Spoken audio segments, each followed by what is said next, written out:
sini saya akan menjelaskan tentang definisi kerapatan dan bobot jenis. Kerapatan didefinisikan sebagai massa per unit volume suatu zat pada temperatur tertentu. Sifat ini salah satu sifat fisika yang paling sederhana dan sekaligus sifat fisika yang paling definitif. Dengan demikian, dapat digunakan untuk menentukan kemurnian suatu zat. Terus hubungan antara massa dan volume tidak hanya menunjukkan ukuran dan bobot molekul suatu komponen, tetapi juga gaya-gaya yang mempengaruhi sifat karakteristik atau padatan. Pada zat padat memiliki kerapatan yang tinggi dan molekulnya tersusun sangat teratur.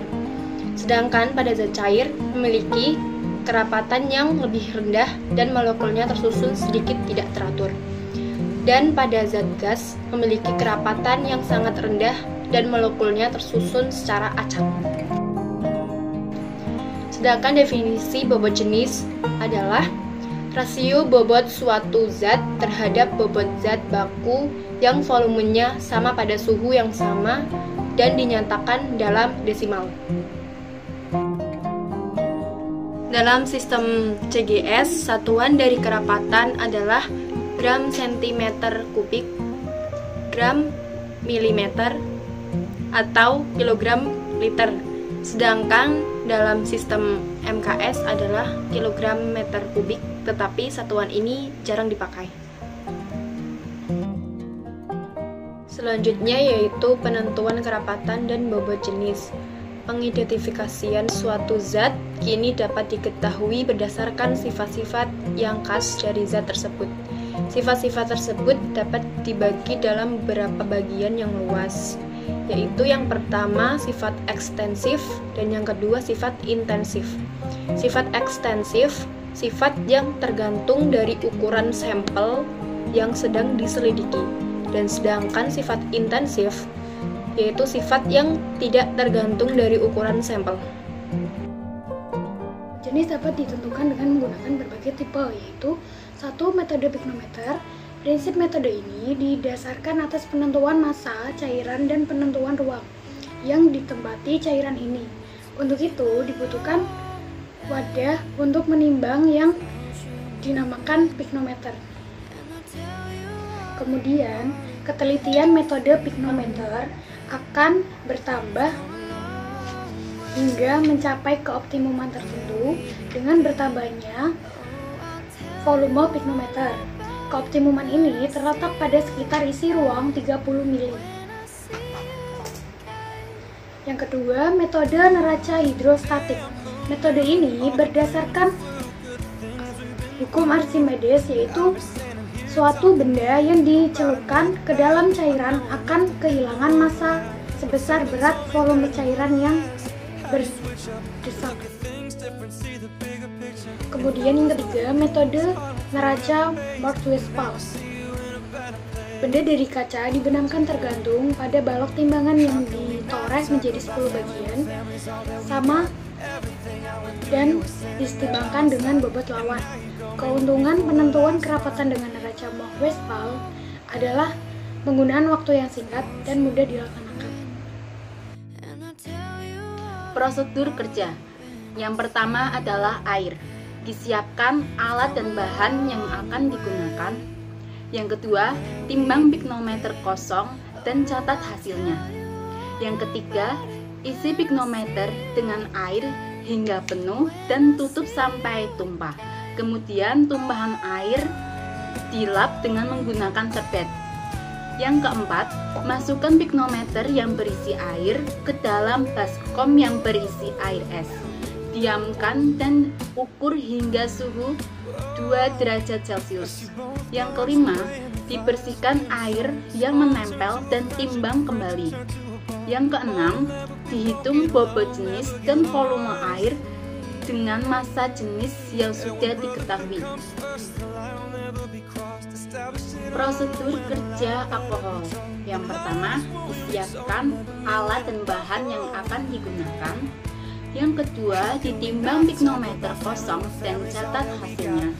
Yang ketiga, isi pignometer dengan alkohol hingga penuh dan tutup sampai tumpah. Kemudian, tumpahan dilap dengan menggunakan serbet.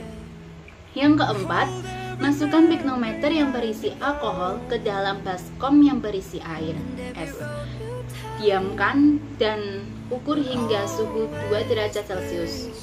Yang kelima, dibersihkan air es yang menempel dan timbang kembali.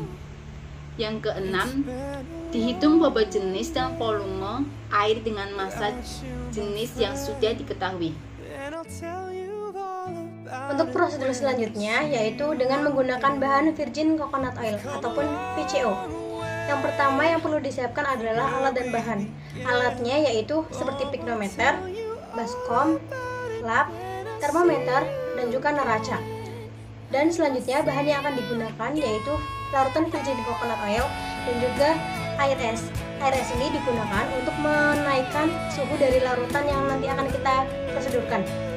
Prosedur yang pertama yang perlu dilakukan yaitu dengan menimbang pignometer kosong pada neraca analitik, kemudian catat hasilnya pada kertas praktikum. Yang selanjutnya yaitu dengan mengisi pignometer dengan larutan VCO hingga penuh dan tutup sampai tumpah. Kemudian tumpahan air dilap dengan menggunakan serbet. Selanjutnya dengan memasukkan pignometer yang berisi VCO ke dalam baskom yang berisi air es. Hal ini digunakan untuk menaikkan suhu agar suhu menjadi 2 derajat Celcius. Selanjutnya, angkat pignometer dan dibersihkan air esnya yang menempel pada pignometer dan timbang kembali pada neraca analitik. Dan selanjutnya, hitung bobot jenis dan volume air dengan massa jenis yang sudah diketahui. Untuk bahan yang terakhir, yaitu dengan menggunakan serbuk ZNO. Yang perlu disiapkan yaitu serbuk ZNO, pignometer, baskom, lap, termometer, neraca analitik, dan juga air es untuk menaikkan suhu seperti prosedur sebelumnya. Kemudian, ditimbang pignometer pada neraca analitik dan catat hasilnya pada kertas praktikum. Timbang ZNO sebanyak 1 gram, kemudian dimasukkan ke dalam pignometer dan dilarutkan dengan air hingga penuh. Tutup pignometer dan bersihkan tumpahan dengan serbet. Kemudian dimasukkan pignometer yang berisi larutan ZNO tersebut ke dalam air es. Hal ini untuk menaikkan suhu menjadi -2 derajat Celcius. Diamkan untuk beberapa saat. Kemudian dibersihkan air es yang menempel pada pignometer dan kemudian timbang kembali.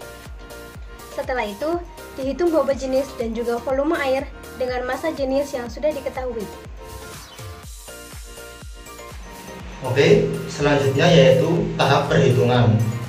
Untuk sampel yang akan kita gunakan pada kali ini yaitu ada 2 jenis, yaitu sampel zat cair dan sampel zat padat. Seperti kita ketahui bahwa kerapatan suatu zat dapat dicari dengan menggunakan rumus massa per volume. Untuk contoh perhitungan sudah tercantum pada slide ya. Akan saya jelaskan sedikit secara singkat saja. Pada perhitungan kali ini yang akan kita gunakan yaitu metode pignometer. Jadi langkah pertama yang akan kita lakukan yaitu dengan mencari volume. Acuan untuk mencari volume sendiri yaitu dengan menggunakan sampel air atau aquades. Seperti yang kita ketahui, ketetapan dari kerapatan air yaitu sebesar 0,997 gram per mili. Jadi langsung saja dihitung bobot air yang sudah ditimbang, kemudian dibagi dengan kerapatan air itu. Dari sini kita peroleh bahwa volume dari air yaitu sebesar 9,1273 gram per mili. Untuk volume sendiri besarannya sama pada semua sampel yang digunakan. Hal ini dikarenakan kita menggunakan pignometer yang sama, otomatis semua volumenya sama semua. Untuk etanol diperoleh hasil kerapatan sebesar 0,8764 gram per mili. Kemudian untuk VCO, hasil yang didapatkan kerapatan sebesar 0,9641 gram per mili. Sedangkan untuk serbuk ZNO yang merupakan zat padat, kerapatan yang diperoleh sebesar 4,980 gram per mili. Berdasarkan data perhitungan yang kita diskusikan tadi, dapat diketahui bahwa serbuk ZNO memiliki nilai kerapatan yang paling besar dibandingkan dengan sampel yang lain. Sehingga dapat disimpulkan bahwa semakin berat suatu zat, maka akan semakin besar juga nilai kerapatannya. Atau dapat dikatakan bahwa kerapatan zat padat memiliki nilai yang besar dibandingkan dengan kerapatan zat cair. Sini saya akan menjelaskan tentang manfaat dari kerapatan dan bobot jenis dalam bidang farmasi. Manfaat dari kerapatan dan bobot jenis ada 5. Yang pertama, bobot jenis dapat digunakan untuk mengetahui kekentalan serta kemurnian suatu zat dengan cara menghitung berat jenisnya seperti yang telah disampaikan sebelumnya. Kemudian, dibandingkan dengan teori yang ada, jika hasil berat jenisnya mendekati, maka dapat dikatakan zat tersebut memiliki kemurnian yang tinggi. Manfaat yang kedua yaitu dapat digunakan pula untuk uji identitas dan kemurnian dari senyawa obat, terutama dalam bentuk sediaan cair. Yang ketiga, untuk mengetahui tingkat kelarutan atau daya larut suatu zat.